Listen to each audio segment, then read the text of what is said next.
मुसलमानों को खुलेआम मारने की दी गई धमकी।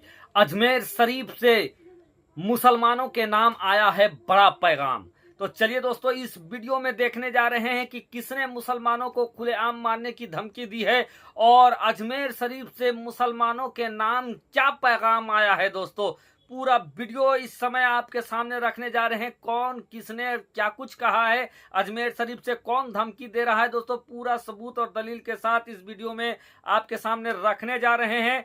तो इस वीडियो को आप पूरा देखें दोस्तों कि अजमेर शरीफ से मुसलमानों के नाम क्या पैगाम आया है और कौन है जो मुसलमानों को मारने की, खुलेआम मारने की धमकी दे रहा है। दोस्तों चलिए वीडियो का आगाज करते हैं। उससे पहले रब की बारगाह में हम दुआ करेंगे कि या अल्लाह हमारे मुल्क में शांति, अमन, भाईचारा पैदा कर दे। या अल्लाह जितने लोग इस समय इस वीडियो को देख रहे हैं उन्हें तंदुरुस्ती अता फरमा, रोजी रोजगार में बेपनाह बरकतें अता फरमा। चलिए दोस्तों वीडियो का आगाज करते हैं, देखिए वीडियो। अस्सलाम वालेकुम, मैं सैयद सरवर चिश्ती अजमेर शरीफ से। हमने सेकुलर पार्टीज को वोट दिए, भर भर के दिए, लेकिन अंजाम क्या? आज भी हमारे पे जुल्म और सितम नहीं रुक रहा है। हमने एक पर्टिकुलर पॉलिटिकल पार्टी को वोट नहीं दिए, उसकी सज़ा आज हम एक बहुत बड़े स्टेट में भुगत रहे हैं। हमारे घरों पे बुलडोजर्स चल रहा है। दिल्ली में एक छुट भैया बीजेपी नेता कन्नन सिंह नाम है, लोग कहते हैं बीजेपी का नेता, व्हाट्सएवर, वो 2 लाख मुसलमानों को काटने की बात कर रहा है और दिल्ली के 2 SHOs उसके सामने सर झुकाए बैठे हैं। अगर यही घटना किसी हिंदू ने किसी मस्जिद में कर दी होती कि कोई सुअर काट के वहां डाल दिया होता, अब तक दंगे हो जाते। हिंदू मेरा सेंसिटिव अभी तक सेंसिटिव मसला है। सब मैं कह रहा हूँ, सिर्फ मैं डीसीपी साहब को भी बोल दिया है, मैंने कमिश्नर साहब को भी फोन कर दिया मैंने, संजय जी को। वैसे 48 घंटे हैं, 48 घंटे में आपको जो करना कर लो, नहीं तो वैसे 48 घंटे बाद यहाँ पे 1.5 लाख मुसलमान है या 2 लाख मुसलमान है, सारे काट दूंगा मैं। यहाँ पे 1.5 लाख मुसलमान है या 2 लाख मुसलमान है, सारे काट दूंगा मैं।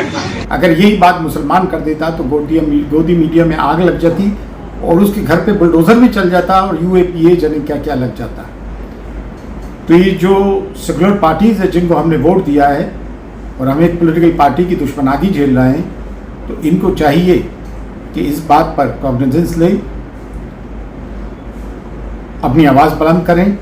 और मुसलमानों को चाहिए, अगर इनको वोट दिए हैं तो इनसे इनकी अकाउंटेबिलिटी भी हो, अपना मुआवजा भी मांगा जाए, जैसे कि हर डेमोक्रेटिक कंट्री में होता है। हर डेमोक्रेटिक कंट्री के वोटर्स का कैरेक्टर होता है, डेमोक्रेसी और कॉन्स्टिट्यूशन के, आइन के, संविधान के दायरे में रहते हुए। लेकिन उससे भी बड़ी बात यह है कि कोई किसी का भला नहीं करता है। Have faith in Allah but tie your camels first. अल्लाह पे यकीन रखें, लेकिन अपने ऊँटों को बांध के रखें। गोया के बच्चों को तालीम से आरास्ता करें, आला तरबियत के साथ। पूरा वीडियो देखिए। आधी रोटी खाइए, बच्चों को पढ़ाइए और अपनी सफ़ों में इसी तरह का एहतियात रखें जैसा कि आपने लोकसभा इलेक्शन में अपनी टेक्निकल वोटिंग के ज़रिए दर्शाया है। लोग जो कहते थे मसलकी इख्तलाफात हैं उसमें बटे हुए हैं, लेकिन मुस्लिम्स ने कंसोलिडेटेड वोट दिए हैं, जो कि माइनॉरिटी का एक तरीका रहा है। चाहे वो रिलीजियस माइनॉरिटी हो, लिंग्विस्टिक हो, एथनिक हो, माइनॉरिटी जिस तरह से रिएक्ट करती है उसी तरह से हमने किया है। और अब हम ये उम्मीद करते हैं देश आइन पर चले, संविधान पे चले और बाला साहब अम्बेडकर ने जो कॉन्स्टिट्यूशन दिया है उसकी बालादस्ती हो। फी अमानिल्लाह, अल्लाह हाफिज़। तो दोस्तों इस वीडियो को देखा जहां पर आपने साफ साफ देखा कि अजमेर शरीफ, अजमेर मोहल्ला से सैयद सरवर चिश्ती ये बता रहे हैं कि कैसे दिल्ली का एक नेता है जो मुसलमानों को खुलेआम धमकी दे रहा है और वो सेकुलर पार्टियों की भी बात कर रहे हैं जिनको मुसलमानों ने भर भर के वोट दिया है। जी हाँ दोस्तों, ये कोई ढका छुपा नहीं है कि जिस तरीके से आज सरकार बनी है तो सरकार के अंदर नीतीश कुमार की जदयू पार्टी भी मौजूद है, जिस जदयू को बिहार के अंदर मुसलमानों ने भरपूर समर्थन और भरपूर सपोर्ट दिया है। नीतीश कुमार भी जगह जगह पर और मुसलमानों की बात करते रहते हैं।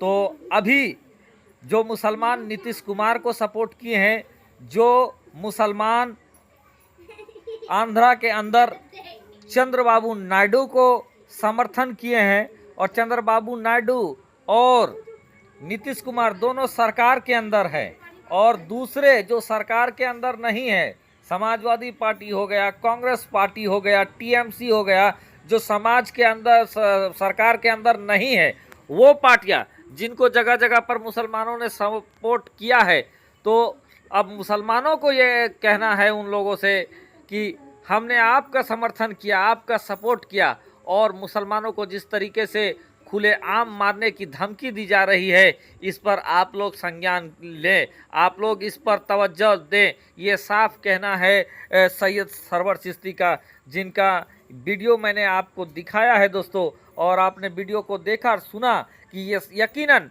सैयद सरवर चिश्ती ये कहते हुए नजर आ रहे हैं कि जिस तरीके का कटु बोल और जिस तरीके से असंवैधानिक बातें जो दिल्ली का वो नेता कर रहा है, अगर कोई मुस्लिम लीडर इस तरीके का कहता तो शायद उनके ऊपर यूएपीए और दूसरी धाराओं में उनको गिरफ्तार कर लिया जाता, उनके घर में बुलडोजर चला दिया जाता।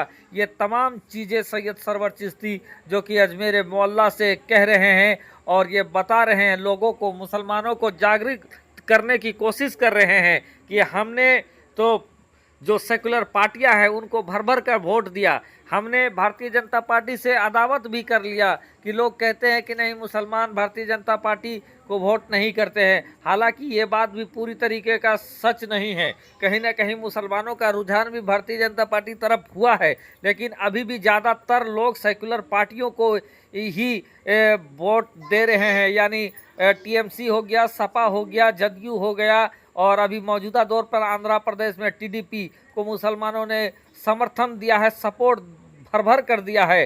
तो अब उन पार्टियों को ये चाहिए कि मुसलमानों के खिलाफ जो आवाज़ें उठ रही है उनको संवैधानिक तरीके से दंड देने के लिए, दंड दिलाने के लिए उन लोगों को आवाज़ उठाना चाहिए। और मुसलमान सिर्फ वोट देने के लिए पैदा नहीं हुआ है, बल्कि मुसलमान वोट देने के लिए सिर्फ पैदा नहीं हुआ है, बल्कि आवाज़ को उठाने के लिए भी है। और अगर मुसलमान ने आपका समर्थन किया है तो मुसलमानों के खिलाफ जो बात हो रही है उस पर सभी संवैधानिक जो सेकुलर पार्टियां हैं वो आवाज़ उठाएं।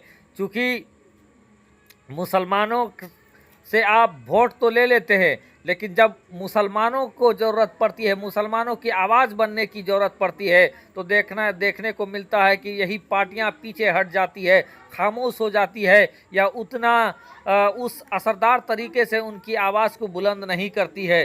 तो इन्हीं बातों को लेकर सैयद सरवर चिश्ती ने ये पैगाम देश भर के मुसलमानों को दिया है और उन्हें जागृत करने की कोशिश किया है। दोस्तों, हम लोग भारत के अंदर रहते हैं और ये एक अमन पसंद देश है, और हम रब की बारगाह में दुआ करते हैं कि हमारे देश के अंदर हिंदू मुस्लिम एकता बना रहे। नफरत चाहे कोई भी फैलाए, हिंदू या मुसलमान, उसको सख्त सजा